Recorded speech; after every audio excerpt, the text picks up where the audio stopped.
The robotics team laughed when I joined, having no clue I was an engineer who'd built military drones. The team captain held up my application form like it was contaminated and read my name out loud to the entire workshop. Eli Casper, transfer student, no prior robotics experience. He paused for effect while the 12 other students snickered. Says here he's interested in learning the basics. The captain's name was Jordan Whitmore, a senior with perfectly styled hair and a varsity jacket he wore even indoors, and he looked at me like I'd just asked to borrow his car. I stood in the doorway of Kennedy High's robotics lab on a Wednesday afternoon in October, holding a backpack that contained more technical knowledge than everyone in that room combined, and I said nothing while they enjoyed their moment. Jordan tossed my application onto a workbench covered in circuit boards and aluminum parts. He asked if I even knew what an Arduino was, and when I said I'd heard of them, the girl next to him actually laughed out loud. Her name was Skylar Chen, though everyone called her Sky, and she was Jordan's girlfriend and the team's lead programmer. She said they weren't a beginner's club, that Kennedy Robotics was ranked 3rd in the state and heading to nationals, and maybe I should try the computer club instead where they taught coding to freshmen. I'd been living in suburban Oregon for exactly 43 days after spending 6 years designing autonomous weapons systems for Lockheed Martin's Skunk Works division in California. My security clearance had been revoked, my marriage had ended, and my name had been added to a congressional investigation into unauthorized drone deployments that killed civilians in 3 countries. The details were classified, but the scandal wasn't, and moving to a small town under my mother's maiden name was the only way to avoid the reporters and investigators who'd made my previous life impossible. My real name was Eli Bergman, and I'd led a team of 47 engineers building AI targeting systems that could identify threats at 3,000 feet and eliminate them with 98% accuracy. I was 31 years old, looked young enough to pass for 23, and had enrolled in community college classes while living with my aunt to maintain the illusion that I was just another student trying to figure out my future. Nobody at Kennedy High knew any of this, and I intended to keep it that way. The robotics club met 3 times a week, and I needed something normal in my life, something that reminded me why I'd loved engineering before it became about body counts and congressional hearings. Jordan said I could stay and observe if I kept quiet and didn't touch anything expensive. He pointed to a metal folding chair near the back wall where someone had taped a poster of Iron Man with the caption, "This could be you," written in marker.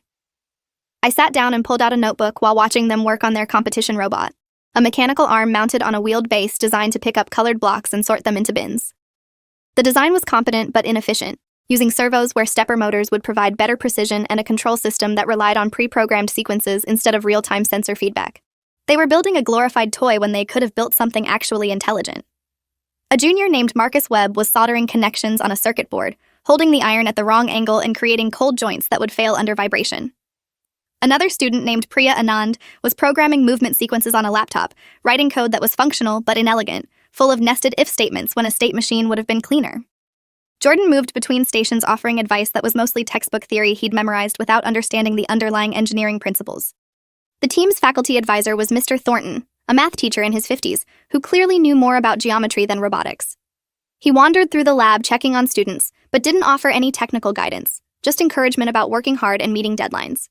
The regional competition was in 5 weeks, and Jordan kept announcing that this was Kennedy's year to finally beat Lincoln Prep, their rival school that had won the state championship 3 years running. Everyone nodded with the kind of forced enthusiasm that suggested they didn't actually believe they could win, but wanted to support team morale. I watched their robot attempt a practice run and counted 7 points where the design would fail under competition stress. The arm's range of motion was limited by poor joint placement. The wheelbase was too narrow for the weight distribution. The sensor array couldn't distinguish between similar colored objects under varying lighting conditions. The battery placement would shift the center of gravity during operation. I wrote down each issue in my notebook and said nothing. After the meeting ended, Sky noticed me still sitting there and asked if I'd understood anything I'd watched. I said it looked like they were making good progress, and she exchanged a look with Jordan that clearly meant they thought I was clueless. Jordan told me that if I wanted to join officially, I'd need to pay the $50 club fee and pass a basic skills assessment to prove I wouldn't slow them down. He said they'd test me next week on circuit assembly, basic programming, and mechanical design principles. I said I'd be ready and left before anyone could ask more questions about my background or why a community college student was interested in a high school robotics club. My aunt picked me up in her Subaru Outback and asked how it went. I said fine, and she caught the tone in my voice that meant it definitely wasn't fine. She knew about my situation, about the congressional investigation and the classified drone program and the reason I was living under an assumed name. She'd agreed to help me disappear for a few months while lawyers sorted through whether I'd be charged with anything criminal or just lose my career and reputation. That evening, I set up my laptop in the small bedroom my aunt had given me and reviewed files from my previous work. Technical specifications for the MQ-9 Reaper drone. Navigation algorithms for autonomous flight systems. Targeting protocols that could process satellite imagery in real time. Everything was classified, and I technically shouldn't have copies. But when your security clearance gets revoked, you make backups because you know they're going to erase you from every project you built.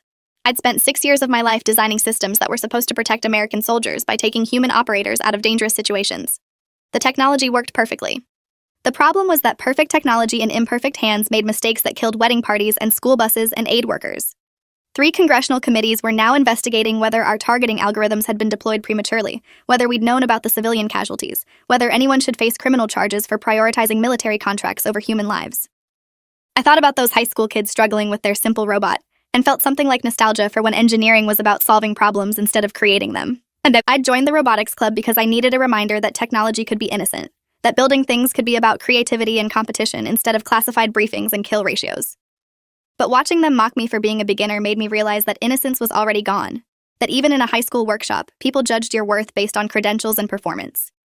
I went back the next week with my $50 and submitted to Jordan's skills assessment. He gave me a circuit board kit and asked me to assemble a basic LED array with push-button controls. I completed it in 12 minutes, deliberately making it look like I was struggling with a few connections to avoid seeming too competent. Jordan tested it and seemed disappointed that everything worked correctly. Sky gave me a programming challenge, asking me to write code that would make a servo motor rotate to specific angles based on button inputs. I wrote it in Python using Arduino libraries, keeping the code simple and well-commented so it looked like something a beginner might produce after reading a tutorial. The code executed perfectly, and Sky frowned like she'd hoped I would fail. The mechanical design test involved sketching a simple gripper mechanism that could pick up objects of varying sizes.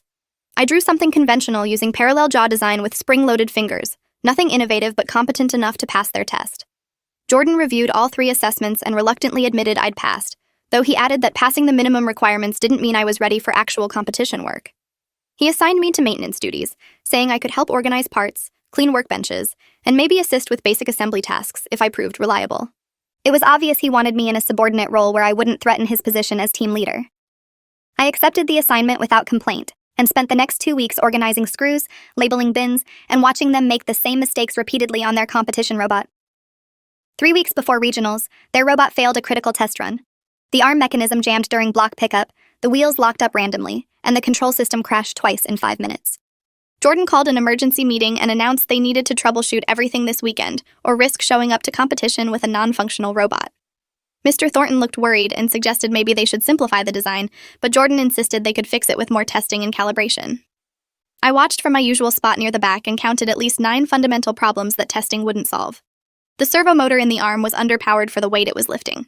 The wheel encoders were giving false readings because of electrical interference from the control board. The programming logic had race conditions that caused random crashes. They spent 6 hours that Saturday trying different fixes, and by evening the robot was performing worse than when they started.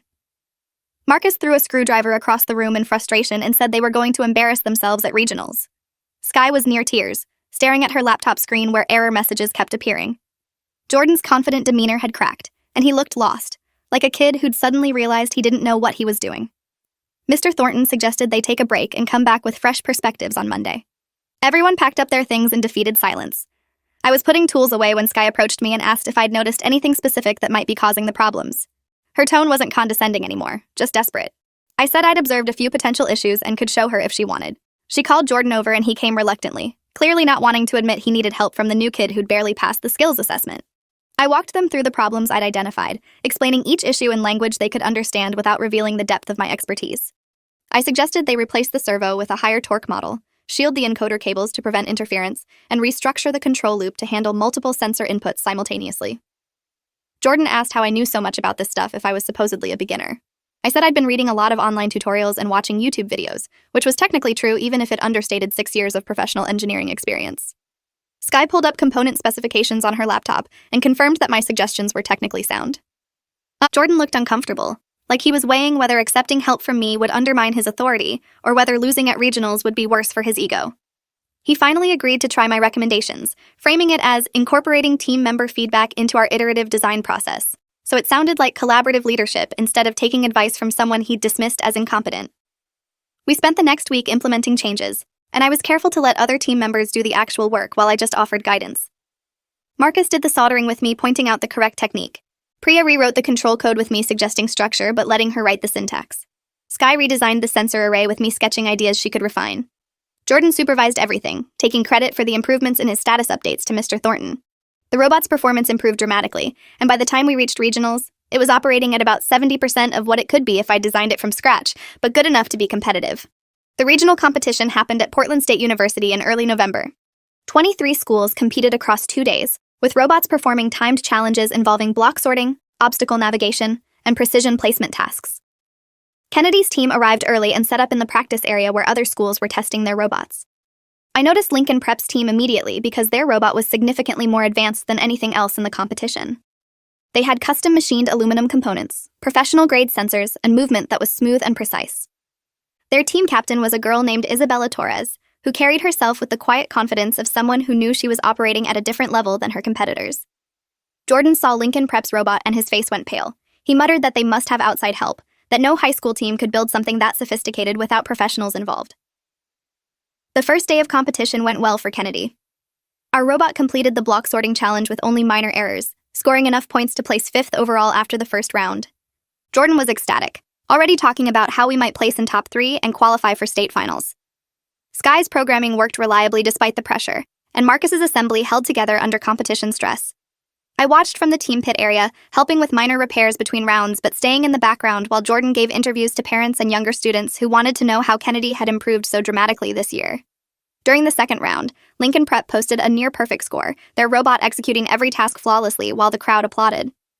Isabella Torres stood at the control station with her team, and I could see they were operating on a completely different level than everyone else. Their programming included machine learning algorithms that adapted to the competition environment in real time. Their mechanical design used principles I'd implemented in military drone navigation systems. Someone on that team had expertise far beyond high school robotics. Between rounds, I walked past Lincoln Prep's pit area and glanced at their robot. The construction quality was exceptional, and I noticed design elements that were definitely professional work. The sensor fusion system used Kalman filtering for position tracking. The motor controllers had custom firmware that optimized power delivery. The frame design incorporated finite element analysis to minimize weight while maximizing structural integrity. I took a few photos on my phone, telling myself I was just curious, but already forming questions about who had really built this machine. Isabella noticed me looking and asked if I had questions about their design. I said I was impressed by the engineering quality, and she smiled and said they had a great team this year. Something in her tone suggested she knew exactly how good their robot was, and wasn't worried about any competition. Kennedy finished the day in 4th place overall, just barely qualifying for the final round on Sunday. Jordan gathered the team that evening at a restaurant near the hotel where we were staying, and gave a speech about how proud he was of everyone's effort. He thanked specific team members by name for their contributions, and when he got to me, he paused and said, "And Eli has been helpful with maintenance and support tasks." The dismissive phrasing stung more than I expected, but I smiled and accepted the minimal acknowledgement. Sky looked uncomfortable with how Jordan had described my contribution, but she didn't correct him. That night I couldn't sleep, thinking about Lincoln Prep's robot and about my own situation. I'd spent 6 years building weapons that killed people, and now I was hiding in a high school robotics club pretending to be someone I wasn't. The irony wasn't lost on me that I was suspicious of Lincoln Prep for possibly having outside help when I was the ultimate outside help for Kennedy, bringing expertise that had no business being in a high school competition. Sunday morning brought the final round, where the top 8 teams competed in an elimination tournament. Kennedy drew Lincoln Prep in the first match, and Jordan's excitement evaporated when he saw the pairing. Our robot would compete directly against theirs in a head-to-head challenge where both machines worked simultaneously to sort blocks, with the highest score advancing. The match started, and within 30 seconds it was clear we had no chance. Lincoln Prep's robot moved with mechanical precision that our design couldn't match, sorting blocks at twice our speed while our arms struggled with pickup reliability. We scored 42 points while they scored 97, an absolutely crushing defeat that ended our tournament. Jordan stood at the control station looking devastated, and Sky had tears running down her face. Marcus kicked a chair and walked away. The rest of the team just stared at the scoreboard showing how badly we'd been beaten. I watched Lincoln Prep celebrate their victory and advance to the next round, and something bothered me about how perfect their performance had been. Perfect in competition is actually suspicious because real engineering always has compromises and failure points. But their robot had executed flawlessly across 2 days, never making errors, never showing the kind of random failures that happen when complex systems operate under stress. After the award ceremony where Lincoln Prep took first place and qualified for nationals, I approached Isabella Torres and congratulated her on the win. I mentioned that their robot's performance had been remarkably consistent, and asked about their design process. She said they'd worked hard all season and had a great advisor who helped them understand advanced concepts. I asked who their advisor was, and she hesitated before saying he was a private engineering consultant her parents had hired to mentor the team. That evening, after Kennedy's team had packed up and headed home in disappointed silence, I did some research on my laptop in my aunt's living room. I searched for Lincoln Prep's robotics team history and found they'd been mediocre for years before suddenly becoming dominant this season. I found Isabella Torres's social media and scrolled through photos of their robot being built. In the background of one photo, I noticed a man in his 40s wearing a Lockheed Martin polo shirt. I zoomed in on the image and my stomach dropped. The man was Derek Paulson, a senior systems engineer I'd worked with in California. Derek had been part of the drone navigation team, specializing in autonomous pathfinding algorithms. I pulled up professional networking sites and confirmed Derek had left Lockheed Martin 8 months ago and moved to Portland to work as an independent contractor. The timeline matched perfectly with Lincoln Prep's sudden improvement in robotics competition. I sat there staring at my screen, processing what this meant. Derek was using classified military technology to help high school students win robotics competitions. The algorithms in Lincoln Prep's robot weren't just advanced. They were derived from systems designed for military drones worth $30 million each. He'd taken proprietary technology and repurposed it for a high school competition, which was probably multiple federal crimes involving intellectual property theft and misuse of classified information. But exposing this would require explaining how I recognized the technology, which meant revealing my own background and potentially drawing attention to my situation with the congressional investigation. I closed my laptop and sat in the dark living room, weighing whether I should report what I'd found or just let it go. Kennedy had already been eliminated from competition, so Lincoln Prep's cheating didn't affect us anymore. But it bothered me on a fundamental level that Derek was teaching kids to win through theft and deception instead of actual learning and innovation. The next day at school, I mentioned to Sky that I'd noticed some interesting design elements in Lincoln Prep's robot that seemed unusually sophisticated. She said everyone knew Lincoln Prep had professional help, but there was no rule against advisors with engineering backgrounds helping students. I said there was a difference between teaching concepts and directly building the robot for them, and she admitted the line was blurry, but nobody had proven Lincoln Prep crossed it. I suggested someone should investigate whether their advisor was using proprietary technology he wasn't authorized to share, and Sky gave me a strange look and asked how I would even know about something like that. I said just hypothetically, if someone was using corporate or military technology in a high school competition, that would be serious misconduct. Sky said that sounded paranoid, and maybe I should focus on helping Kennedy improve for next season instead of making accusations about competitors. I dropped the subject but couldn't stop thinking about it. And that weekend I visited Portland State University's engineering library and researched competition rules for high school robotics. The regulations were clear about student work versus adult contribution, requiring that students design and build at least 70% of the robot with advisors providing guidance rather than direct implementation. More importantly, all technology used in competition had to be legally obtained and properly licensed, with teams required to disclose any commercial components or software that required special permissions. If Lincoln Prep was using algorithms derived from classified military systems, they were violating multiple rules and potentially federal laws regarding technology transfer. I drafted an anonymous complaint to the competition's organizing committee, outlining my concerns about Lincoln Prep's robot and suggesting they investigate the team's advisor and technology sources.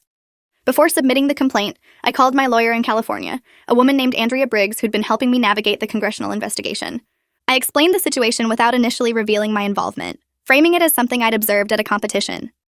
She asked pointed questions about how I knew the technology was military-derived, and I admitted I'd recognized design patterns from my previous work.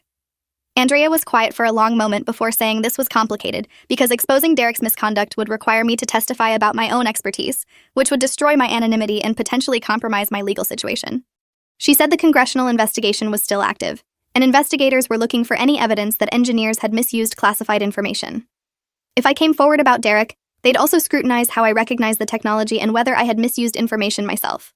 She strongly advised against filing any complaint, saying my priority needed to be protecting myself rather than policing a high school robotics competition. I thanked Andrea and ended the call, but her advice didn't sit right with me. I'd spent the past 6 months feeling guilty about the drone program and the civilians who died because of technology I helped create. Here was a chance to do something right, to prevent that same technology from being exploited for something as meaningless as high school competition wins. But doing the right thing would cost me everything I'd been trying to protect: my anonymity, my safety, my chance at rebuilding a normal life. I sat with this dilemma for 3 days, barely sleeping, playing out scenarios in my head.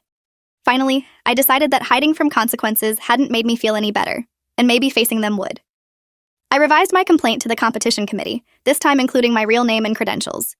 I explained that I was a former Lockheed Martin engineer with expertise in autonomous systems, that I'd recognized proprietary technology in Lincoln Prep's robot, and that I was willing to provide technical testimony about how I knew the algorithms were derived from classified military systems. I sent the complaint on a Wednesday evening in late November. By Friday morning, I received a phone call from the competition's ethics director, a retired engineer named Graham Foster who'd worked in aerospace for 30 years. He asked detailed questions about my background and how I'd identified the technology in Lincoln Prep's robot. I walked him through the specific design elements, explaining which aspects matched known military systems and why no high school team would independently develop those same solutions. Graham said he took these allegations seriously, but needed to verify my credentials before proceeding. I gave him Andrea Briggs's contact information and permission to confirm my employment history at Lockheed Martin. He said he'd call me back within a week after investigating the claims. That same afternoon, I got a call from Andrea, and she was furious. She said I'd potentially compromised my legal protection by going public about my expertise, and that congressional investigators had already contacted her asking about my involvement in the robotics competition. She said they were now questioning whether I'd shared classified information with the high school team, which could be construed as the exact kind of misconduct they were investigating. I explained that I hadn't shared anything, that I'd only recognized someone else's misconduct, but she said the distinction might not matter in a congressional hearing. The situation escalated quickly.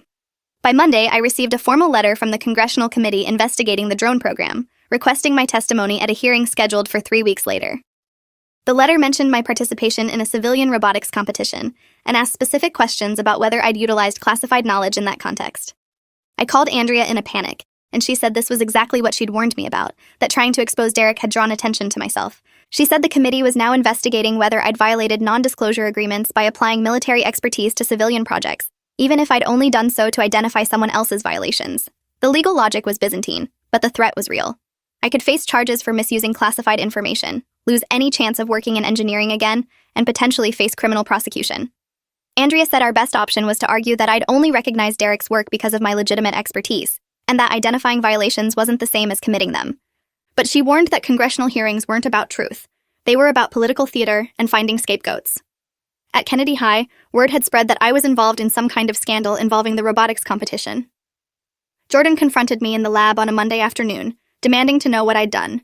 I explained that I'd filed a complaint about Lincoln Prep using unauthorized technology, and he looked at me like I'd betrayed the entire school. He said Lincoln Prep's problems had nothing to do with Kennedy, and I'd probably made our school look bad by association. Sky was more sympathetic, asking if I was okay and whether I needed help dealing with whatever was happening. I told her I'd recognized something wrong and reported it, and now I was facing consequences for speaking up. She said that seemed unfair, and I agreed, but also acknowledged I'd known the risks when I filed the complaint. Marcus asked if this meant Kennedy would move up in the rankings if Lincoln Prep was disqualified, and Jordan told him to shut up. That wasn't the point. Mr. Thornton called me into his classroom after school and asked if I wanted to talk about what was happening. I gave him a sanitized version, explaining that I had an engineering background more extensive than I'd initially disclosed, and that I'd identified possible rule violations at the competition. He asked why I hadn't mentioned my background when joining the team, and I said I'd wanted to avoid attention and just participate in something normal. He said he understood the desire for privacy, but that hiding expertise from the team had created an awkward situation where I'd been underestimated and marginalized. He asked if I'd actually helped design Kennedy's robot, and I admitted I'd provided guidance but let the students do the work. He said that was appropriate, but in the future I should be honest about my qualifications so people could benefit from my knowledge rather than discovering it in crisis moments. Graham Foster called me back 2 weeks before the congressional hearing. He said his investigation had confirmed that Lincoln Prep's advisor, Derek Paulson, had indeed used proprietary technology from his previous employer in designing the team's robot. The competition committee was disqualifying Lincoln Prep from this season's results and referring Derek to federal authorities for potential prosecution regarding intellectual property theft and technology transfer violations. Graham thanked me for bringing this to their attention and said my technical analysis had been crucial in identifying the violations. He also mentioned that the investigation had revealed Lincoln Prep had won several competitions over the past year using the same compromised technology, and those results were all being overturned. I asked what this meant for me, and Graham said I'd probably need to testify if Derek faced criminal charges, but that my role as a whistleblower should protect me from any liability.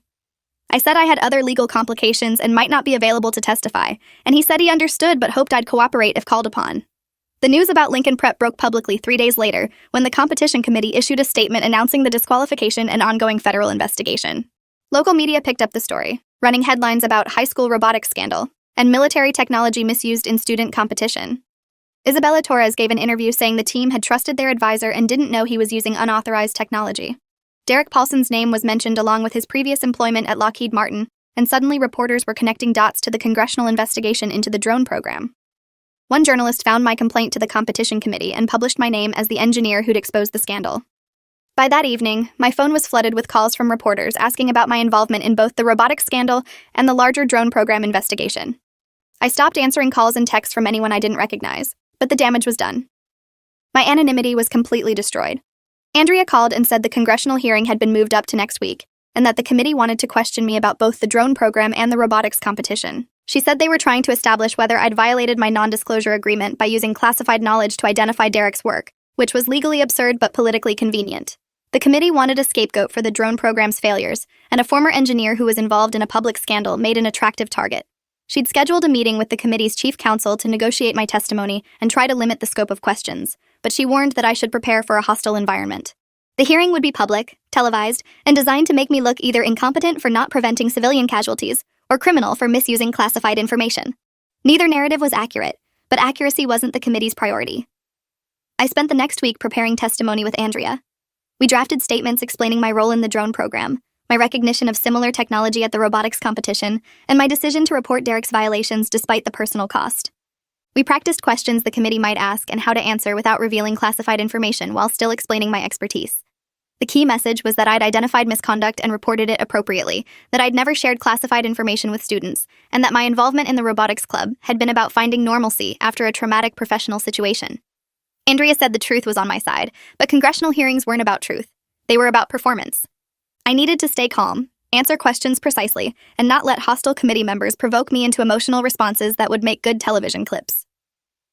The hearing took place in Washington, D.C. on a freezing morning in early December.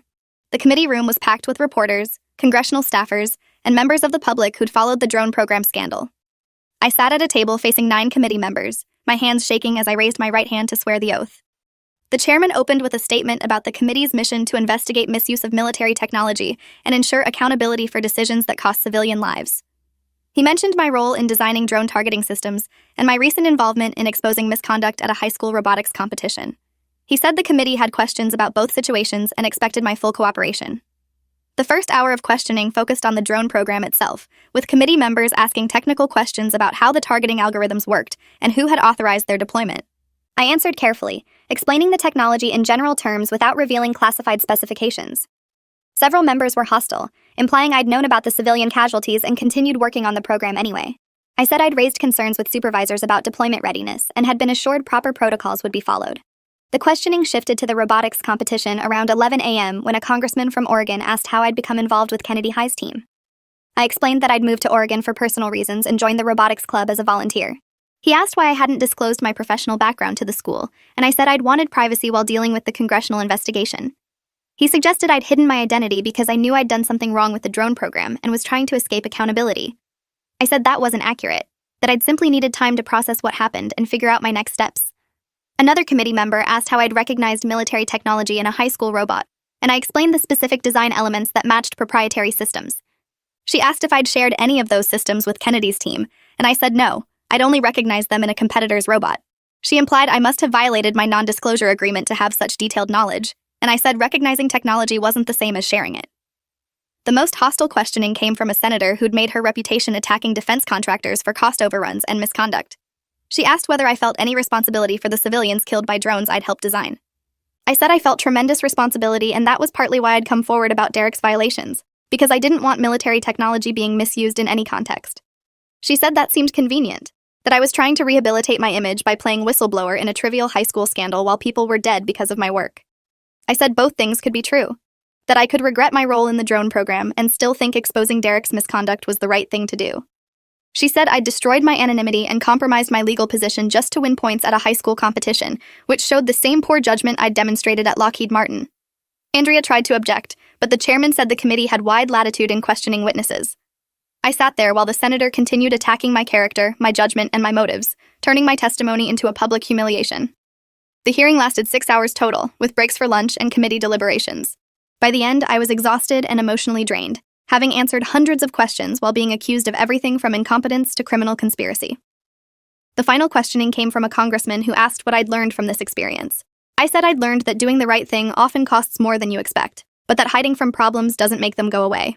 I said I wished I'd spoken up earlier about concerns with the drone program, and that exposing Derek's misconduct at the robotics competition was partly about trying to do better this time. I said I understood people were angry about civilian casualties and that I'd probably never work in defense engineering again, but I hoped some good could come from these investigations if they led to better oversight and accountability. The congressman thanked me for my testimony and said the committee would include my statements in their final report. The hearing concluded, and Andrea rushed me out of the building through a back entrance to avoid the reporters waiting outside. On the flight back to Oregon, Andrea reviewed how the hearing had gone. She said I'd handled the hostile questions reasonably well and hadn't revealed classified information or said anything that would directly support criminal charges. But she warned that the committee's report would probably blame engineers like me for the drone program's failures and that I should prepare for public criticism when the report was released in a few months. She said my decision to expose Derek had been vindicated by the investigation's findings, but that vindication wouldn't undo the personal costs. I asked if I'd face criminal charges, and she said it was unlikely given that I'd cooperated fully and hadn't actually misused classified information. But my career in defense engineering was definitely over, and I'd need to figure out what came next. I spent the flight staring out the window at clouds, thinking about how I'd gone from designing cutting-edge weapons systems to testifying before Congress about a high school robotics scandal, and wondering if any of it had been worth it. Back at Kennedy High, the mood was strange. The news had covered my congressional testimony, and now everyone knew I was a former military engineer who'd worked on controversial drone systems. Some students thought I was a whistleblower hero, others thought I was a war criminal hiding in their school. Jordan avoided me completely, clearly uncomfortable with the revelation that the beginner he'd dismissed was actually more qualified than anyone in the school. Sky approached me in the robotics lab and said she'd watched some of the hearing testimony online and thought the committee had treated me unfairly. She asked if I'd actually helped design Kennedy's robot more than I'd admitted, and I said I'd provided guidance but all the work had been done by students. She said that was what she'd assumed, but she wanted to hear it directly. She asked if I'd be continuing with the robotics club, and I said I wasn't sure, that my presence seemed to create complications. Mr. Thornton asked me to meet with him and the school principal, a woman named Dr. Yolanda Hayes who'd been at Kennedy for 15 years. They sat me down in her office and explained that several parents had complained about having a military contractor working with students, and that the school board was concerned about liability issues. Dr. Hayes said she appreciated my contributions to the robotics team, but given the ongoing congressional investigation and media attention, she thought it would be best if I took a break from volunteering at the school. She emphasized this wasn't a judgment about my character, just a practical decision about managing risk and public perception. I said I understood and would stop attending robotics club meetings. Mr. Thornton looked uncomfortable with the decision, but didn't argue with the principal. I cleaned out my small locker in the robotics lab and left without saying goodbye to anyone, because I didn't trust myself to have that conversation without becoming emotional. The Congressional Committee released their report in February. The 300-page document detailed failures in the drone program's oversight, deployment decisions that ignored engineer warnings, and pressure from military leadership to rush systems into combat before they were ready. I was mentioned by name 17 times, usually in the context of technical specifications or timeline discussions. The report didn't assign criminal blame to individual engineers, instead focusing on systemic failures and institutional pressures. Several military officers and defense contractor executives were referred for further investigation, but the report acknowledged that most engineers had followed orders and raised concerns through appropriate channels. The media coverage focused on the highest-level officials rather than individual engineers like me, which was a relief. Andrea said the report essentially cleared me of criminal liability, while documenting that I'd been part of a flawed system. She said I could probably return to engineering work eventually, though defense contractors would likely avoid hiring me given the negative publicity. Derek Paulson was charged with 3 federal crimes related to theft of proprietary technology and misuse of classified information in a civilian context. His trial wouldn't happen for at least a year given the complexity of the technical evidence, but prosecutors were confident they had a strong case. Lincoln Prep's robotics team was banned from competition for 2 years, and Isabella Torres gave an interview saying she felt betrayed by an adult who was supposed to be mentoring them. She said the experience had taught her to question authority and verify that advice was ethical, not just effective. The competition committee revised their rules to require more stringent background checks for advisors and technical audits of robots that demonstrated unusual sophistication.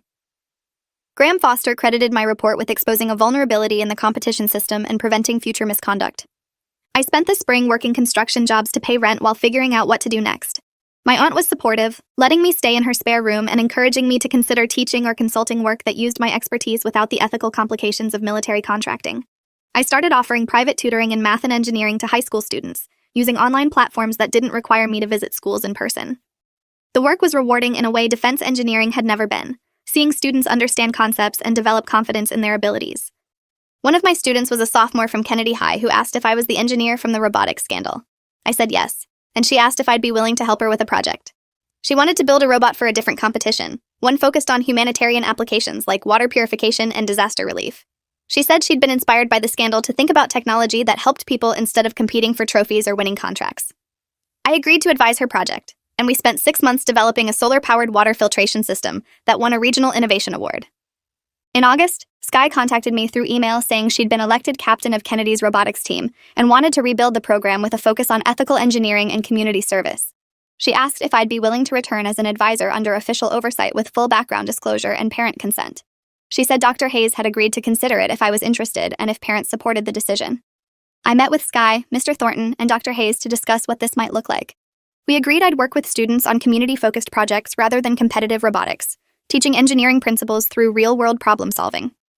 Parents would be informed of my background and could opt their children out of any projects I advised. The arrangement would be formally documented with the school district and subject to regular review. I agreed to these terms, and when Sky sent out the proposal to team families, 37 of 40 parents consented to my involvement. The new robotics program launched in September, focusing on projects that addressed local needs. Students designed assistive technology for disabled community members, built environmental monitoring systems for nearby parks, and created educational STEM kits for elementary schools.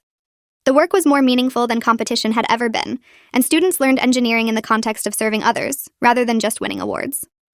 I taught them about ethical considerations in design, how technology choices affected people's lives, and why engineers had responsibilities beyond just making things work. Some students were initially disappointed we weren't competing, but most came to appreciate that solving real problems was more satisfying than accumulating trophies.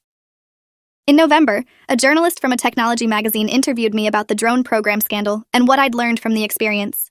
I talked about the pressure engineers face when working on military systems, the difficulty of speaking up about concerns in hierarchical organizations, and the importance of considering ethical implications during design rather than after deployment. The article framed me as someone who'd made mistakes but was trying to do better, which felt more honest than being either vilified or celebrated. Several other engineers from the drone program contacted me after the article published, saying they'd had similar struggles with conscience and career, and that they appreciated someone speaking publicly about these tensions. We formed an informal support group, meeting online to discuss ethical engineering practices and how to handle working in morally complicated fields. Derek Paulson's trial happened in March, lasting 3 weeks and resulting in conviction on 2 of 3 charges. He was sentenced to 18 months in prison and ordered to pay restitution to Lockheed Martin for the stolen proprietary technology. His testimony revealed he'd been driven by ego and competition pressure, wanting to prove his brilliance by making Lincoln Prep unbeatable. He'd justified the theft by telling himself that using military technology for civilian education wasn't really harmful, but the court rejected this reasoning. Isabella Torres testified about how Derek's deception had affected her understanding of her own abilities, saying she'd never know if her engineering skills were actually strong or if she'd just been executing someone else's designs. The judge called Derek's conduct a betrayal of both his former employer and the students he was supposed to be mentoring. I testified at Derek's trial, explaining how I'd recognized the proprietary technology and why I'd filed the complaint despite the personal costs. Derek's attorney tried to argue that I'd also misused military knowledge by working with high school students, but the prosecutor established clear differences between teaching general engineering principles and implementing specific classified systems. The judge ruled that my recognition of Derek's violations didn't constitute my own misconduct, and that exposing illegal activity was protected whistleblowing. The trial generated some media coverage, but much less than the congressional hearing, and I was able to return to Oregon without being swarmed by reporters. Kennedy's robotics team completed 6 community projects that first year, earning recognition from the school board for innovative service learning. Sky graduated and chose to study engineering at Oregon State University, saying the community-focused robotics work had shown her what engineering could be when it prioritized people over profit. Several other team members pursued STEM degrees, and Mr. Thornton said the program had never had such strong student engagement. I continued advising the team, expanding to work with 3 other local high schools that wanted to adopt similar community-focused approaches. The work didn't pay well compared to defense contracting, but I slept better knowing what I was building and who it was helping. 2 years after the congressional hearing, Andrea called to say the final legal proceedings related to the drone program had concluded. Several high-level officials had been fined or forced to resign, oversight procedures had been reformed, and the targeting algorithms I'd worked on had been suspended pending redesign with stronger safeguards. She said I was officially clear of any liability and could work in defense engineering again if I wanted to. I thanked her but said I'd found different work that suited me better. She said she understood and was glad I'd landed on my feet despite everything. I think about those students at Kennedy who laughed when I joined the robotics club, having no clue I was an engineer who'd built military drones. Their assumption was understandable, even if it stung. But what bothers me more is how my own expertise became something to hide rather than share, how the technology I'd designed had made me someone people were right to be skeptical about. The robotics scandal exposed Derek's misconduct, but it also forced me to confront my own choices and their consequences. Building drones that killed people had seemed justified at the time, a way to protect soldiers and serve my country. But the civilian casualties and congressional investigations taught me that good intentions don't excuse bad outcomes, and that engineers have responsibilities beyond just following orders. The community robotics work isn't prestigious or lucrative, but it lets me use my skills for something clearly good. Students learn engineering while making their community better, and I get to teach them not just technical skills but ethical thinking about technology's impacts. That seems more valuable than anything I built at Lockheed Martin, even if it doesn't come with security clearances or congressional hearings. Sometimes I wonder what would have happened if I'd been honest about my background from the beginning, if I'd joined Kennedy's team as a declared expert instead of pretending to be a beginner. Maybe Jordan would have respected my knowledge instead of dismissing me. Maybe I could have helped them win competitions instead of watching them struggle. But hiding who I was felt necessary at the time, a way to protect myself while rebuilding after my career collapsed. The irony is that trying to stay hidden made everything worse. Filing that complaint about Derek destroyed my anonymity and forced me into a public congressional testimony that exposed all the things I'd been trying to escape. But it also gave me a chance to take responsibility publicly, to acknowledge mistakes and try to do better. That wouldn't have happened if I'd stayed safely anonymous, coaching high school robots while pretending my past didn't exist.